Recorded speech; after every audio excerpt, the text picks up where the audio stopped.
Avant de commencer la vidéo, je voulais vous prévenir de quelque chose qui va s'afficher dans la vidéo. C'est que en fait, là ça fait au moins 6 fois que j'essaye de upload ma vidéo sur YouTube et je me fais striker par les droits d'auteur et je me fais bloquer la vidéo dans le monde entier à cause du passage que j'utilise du reportage dans ma vidéo. Je vous avoue que c'est pas la première fois que ça m'arrive ces derniers temps et ça devient de plus en plus chiant parce qu'avant c'était vachement autoritaire et là direct tu utilises même pas une seconde d'un truc, t'es bloqué direct. Enfin avant c'était vachement moins chiant et là c'est pire en pire. Donc pour que je puisse vous la partager quand même parce que j'ai vraiment envie de partager ce que j'ai du coup partagé dans ma vidéo, du coup vous aurez pas l'image, vous aurez juste le son du reportage que j'utilise, mais je vous mettrai en barre d'infos et dans le commentaire épinglé le lien YouTube du reportage que j'ai utilisé. Alors vous m'excuserez pour cette mocheté que vous verrez du coup sur ma vidéo, mais c'est le seul moyen que j'ai trouvé pour vous permettre de vous partager cette vidéo. Voilà, je suis vraiment désolé et je vous dis quand même bon visionnage et on se retrouve dans les commentaires.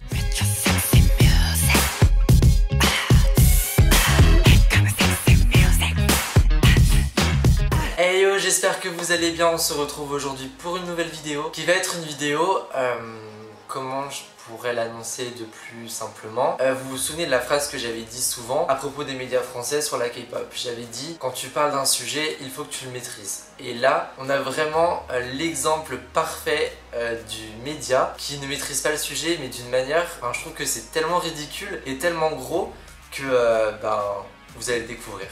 Tout a commencé lorsqu'une de mes abonnées m'a envoyé sur Instagram en message privé un tweet d'un morceau d'une émission sur France 2 où elle m'avait dit « Pourquoi t'as pas réagi à ça ?» Et moi du coup j'étais là, j'étais si j'ai pas réagi, c'est parce que je connais pas. Donc du coup j'ai cliqué dessus et j'ai découvert un morceau d'émission sur France 2 et il y avait une chroniqueuse qui faisait une chronique sur la K-pop en parlant d'un sujet, la danse K-pop. Alors oui, la danse K-pop, qu'est-ce que c'est? Et moi-même je ne sais pas en fait. Ce qu'on va faire, c'est qu'on va réagir ensemble du coup à cette émission parce qu'en fait la chronique ils l'ont mis sur YouTube alors que moi si j'étais eux je l'aurais supprimé, je l'aurais mis dans des tiroirs au fond d'un grenier et que ça ne ressort plus tellement c'est ridicule, mais ils l'ont mis sur YouTube. Donc on va réagir ensemble parce que j'ai vu que la partie sur Twitter qui était genre 30 secondes de cette chroniqueuse qui parlait de la danse K-pop. Et comme ça je dirai un petit peu ce que je pense et vous me direz également ce que vous pensez en commentaire. Je m'attends toujours à tout là. Ouais, c'est vrai, mais vous avez raison parce qu'aujourd'hui en plus je fais voyager un petit peu. C'est une danse qui fait fureur en Asie. Ça s'appelle la K-pop. Est-ce que vous en avez coréen, non? Alors ça vient de Corée du Sud, exactement. Donc sud-coréen, cette danse elle est incroyable. Il y a des groupes qui comptent des millions de fans en Asie. Déjà pour commencer, le titre de la vidéo est si on dansait la K-pop. Comment te dire que c'est quand tu connais, c'est ridicule. Donc nous avons cette chère chroniqueuse que je connais en fait d'une précédente émission qu'elle faisait avec Stéphane Bern, mais ça on s'en fout. Et c'est une chroniqueuse que j'appréciais vraiment et que j'apprécie toujours en fait. Et ça m'étonne vraiment que cette chroniqueuse ait fait une chronique aussi peu recherchée. Ce qui me déçoit un petit peu, c'est que on sent la chroniqueuse qu'elle est contente de sa chronique. Tu sens qu'il y a de l'engouement et on est loin des journalistes ou des personnes qui font des choses sur la K-pop en mode oui la K-pop, les chorégraphies millimétrées, la chirurgie esthétique. Alors que là tu sentais qu'elle avait envie de faire sa chronique et quand elle commence et qu'elle te parle de danse K-pop, genre trou noir dans ton cerveau quoi. La danse K-pop ça n'existe pas et je pense que on va faire un exemple. Je vais me mettre dans la peau d'un journaliste qui veut faire une chronique sur la K-pop et on va chercher K-pop, juste le mot K-pop sur Google. Donc on va marquer K-pop, on va tomber sur le premier lien, c'est un lien Wikipédia. K-pop est un terme désignant plusieurs genres musicaux, danse pop, pop ballade, électronique, originaire de Corée du Sud, caractérisé par une large variété d'éléments audiovisuels et abrégé au terme de K-pop. Ma recherche, elle a duré 10 secondes. En 10 secondes, j'ai su que la K-pop, ce n'est pas une danse. La danse K-pop, ça n'existe pas. Alors pourquoi des gens qui sont payés pour faire des chroniques ou des morceaux de journaux, pourquoi ils n'arrivent pas à trouver des informations vraies alors que prendre 10 secondes et taper K-pop sur Google, tu trouves un article de Wikipédia qui t'explique que c'est un genre musical et que ce n'est pas une danse en fait. La danse K-pop en fait, les groupes ou les artistes, parce que c'est pas que des groupes en fait dans la K-pop, c'est des artistes en général, t'as des groupes, des pas groupes, des gens seuls. Les danses qu'ils effectuent, c'est pas de la danse K-pop en fait, moi je suis pas trop spécialiste de la danse, mais en gros ça utilise des genres du hip-hop, de la danse contemporaine, c'est un mélange de tout en fait, tu retrouves pas de, comment t'expliquer, genre la danse K-pop, ça n'existe pas, c'est comme le racisme anti-blanc, c'est des choses qui n'existent pas. BTS, EXO, Twice. Alors je sais, là vous vous dites, mais elle nous parle de qui? Bah peut-être que vos adolescents, vos petits-enfants les suivent parce qu'ils font fureur. Leurs clips sont visionnés entre 250 et 420 millions de fois sur internet. Donc cette danse, elle n'existe pas en France, sauf que j'ai trouvé quelqu'un qui la pratique. Alors je me suis dit, nous on aime les nouveautés, on aime partager, c'est mon coup de cœur et c'est Anti qui va nous montrer quelques pas, nous dire d'où ça vient. Et bah écoute, si t'as trouvé quelqu'un qui danse la K-pop, et ben dansons la K-pop en fait, voyons voir qui est cette personne. Franchement ça m'étonne qu'ils aient trouvé, comment dire, une professeure de danse qui dit qu'elle danse la K-pop parce que enfin c'est quand même assez ridicule quoi. Mais encore une fois, ce que j'ai envie de dire c'est que je trouve ça tellement dommage que sa chronique soit fausse parce qu'elle est vraiment enjouée et quand tu vois ça d'un œil extérieur, t'as l'impression que... Enfin moi je vois ça, j'ai envie de m'intéresser à son truc tu vois. Et c'est ouais dommage que sa chronique soit fausse et ce qu'elle dit n'est pas cohérent et faux. Parce qu'elle avait l'air d'être à fond dans son truc et malheureusement c'est mauvais quoi. Je vais regarder à quoi ça ressemble là-bas. Salut Anti, ça va? Vous allez bien? Je vais très bien, oui. Un petit cours d'initiation pour ceux qui nous regardent et nous suivent tous les jours dans Je t'aime, etc. Alors la K-pop, rapidement, cette danse, racontez-nous, ça nous vient d'où? Qu'est-ce que c'est? Pourquoi? Alors la K-pop, ça vient de Corée du Sud. C'est ça. Ça s'appelle Korean Pop, donc on abrège K-pop. Et c'est un genre musical qui déferle sur le monde entier. Et ça existe depuis 20 ans. Ça existe aux depuis USA, 20 ans. c'est un carton aussi. Exactement. Je savais pas qu'il y avait de danse. Moi, je croyais. C'est la musique, bien évidemment. Bien sûr.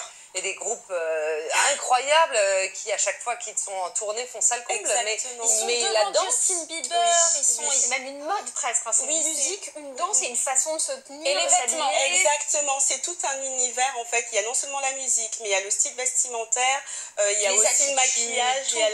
Alors, ce qui est vraiment marrant, c'est que la professeure de danse, elle arrive, on lui demande qu'est-ce que c'est que la K-pop, et elle te dit que c'est un genre musical, enfin elle te dit des trucs vrais, et moi je serais la chroniqueuse à côté, je me dirais attends mais ma chronique ce que je viens de dire est faux. Mais en fait non, elle s'acharne sur son truc de la danse K-pop machin, et en plus, même dans le groupe des journalistes, tu as Daphné la présentatrice qui dit mais moi je connaissais la musique, genre les groupes, mais je connaissais pas la danse K-pop parce que elle-même je pense qu'elle a dû se dire mais attends mais de quoi qu'est-ce qu'elle nous raconte parce que la danse K-pop je connais pas et je pense pas que ça existe, et j'ai l'impression qu'elle essaie de la remettre sur le droit chemin, tu sais genre je pense que ce que tu viens de nous annoncer n'est pas vrai, enfin genre ça n'existe pas, et pourtant non, elle s'acharne, la chroniqueuse, la Jeannane, elle s'acharne sur son truc, elle veut parler de la danse K-pop.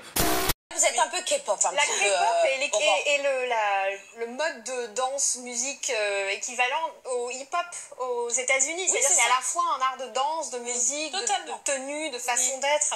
J'ai adoré toi tu fais vraiment K-pop, mais en plus non, enfin genre non, je pense pas qu'il y a vraiment un style K-pop, il y a un style coréen en matière de une mode coréenne, et de là à dire mode K-pop, moi ça me dérange un peu parce que je trouve que c'est pas des termes qui sont appropriés, et en plus de dire toi tu fais très K-pop, je sais pas si c'était pour rigoler hein, mais non.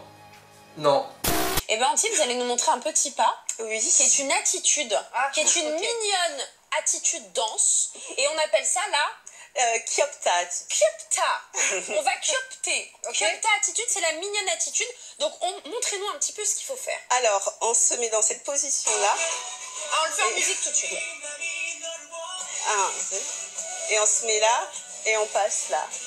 De là, Voilà, c'est vraiment en minaude, quoi. On est on mignonne. passe ici.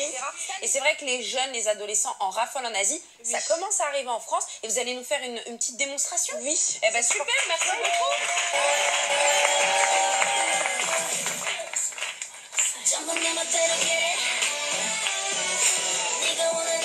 Ah non mais là j'ai plus de mots, la mignonne attitude, la Kyopta attitude, on va Kyopter. Non mais on va où là? Mais moi je peux plus là, je peux plus défendre mais ni l'une ni l'autre quoi, c'est quoi ça, la Kyopta attitude, ça n'existe pas non plus, mais faut enfin... Non mais là j'ai plus de mots, je peux plus défendre quoi que ce soit, là pour moi c'est ridicule, et je trouve que c'est dommage quand tu parles de K-pop de montrer ça, les gens qui connaissent pas la K-pop qui voient ça, moi je me dis qu'est-ce que c'est que ce truc, c'est ridicule tu vois. Par contre, point positif, pour une fois on parle de K-pop, on n'a pas diffusé des clips de BTS ou de Blackpink qui sont vraiment les groupes qu'on diffuse tout le temps, et je trouve que c'est dommage parce que la K-pop c'est pas que BTS ou que Blackpink. On a écouté du The Boys sur la Kyopta attitude, je sais pas quoi là, et à la fin elle danse sur du Pristine, et je trouve que pour ce point là, je trouve que c'est bien qu'on diffuse des groupes un peu moins connus, même si Précis n'existe plus. Et ouais, pour finir, ce que je pourrais dire, c'est que les médias français, si vous voulez parler d'un sujet, faites des recherches. Tu es chroniqueuse, tu es journaliste, tu te dois, c'est ton travail de faire de la recherche sur un sujet. Nous parler de danse K-pop, mais trouve-moi ta source. À quel moment tu as trouvé la danse K-pop? Je suis bien d'accord que quand tu es journaliste, tu as plein de sujets à aborder, tu veux pas vraiment être dans les petits points les plus vraiment dans... Tu sais, genre rechercher à fond et tout. Je comprends, mais par contre, tu te dois de faire de la recherche à minima. Enfin, la danse K-pop, ça n'existe pas. La Kyopta attitude, je sais pas quoi, c'est... Je pense pas que c'est la chose la plus importante dans la K-pop, tu vois. Non, là, pour le coup, Jeanne, je suis désolée, ta chronique, elle était pas bonne, alors que t'es une très bonne chroniqueuse d'habitude, et que je t'aime bien, mais là, non, je peux pas. Là, ce que t'avais, c'était faux, c'était... Non, c'était nul. Je suis désolée, le mot, pour moi, ce serait nul, c'était mauvais, c'est mon point de vue. Et dites-moi en commentaire ce que vous pensez de tout ça. Est-ce que vous trouvez que c'était bon, pas bon? Qu'est-ce que vous en pensez de ce que je viens de vous montrer? Dites-moi vraiment tout ce que vous en pensez. Et puis mettez un pouce bleu si la vidéo vous a plu. Et on se retrouve la semaine prochaine pour une nouvelle vidéo.